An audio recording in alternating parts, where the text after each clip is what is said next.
mga magugustuhan yan sa Yellow Basket. Napakaganda po yan. Lahat po yan ay world-class export quality po siya. Lahat po yan ay original, made with all natural plant and flower extract po siya. Ako everyday po ako nagbabike pero wala akong bakat ng ano po nung bilasma, nung pikas.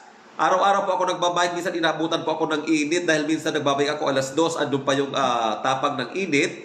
Hindi po ako na masyado affected sa araw dahil po magaganda po ang ating ginagamit na mga skin protection po dahil lahat po ng ginagamit natin ay made with all natural plant and flower extract po siya. Ang problema po sa sabon natin, kung gusto natin magpaitim, kung magbabadman tayo, magtatandin po tayo sa dagat o yan, sa araw, ang problema po sa ating sabon po, mabilis po manumbalik ang ating kulay. Napakabilis po manumbalik ng ating kulay kung tayo nagpapaaraw. Kasi ako, exposed talaga ako sa araw. Kaso lang nga talaga na gusto ko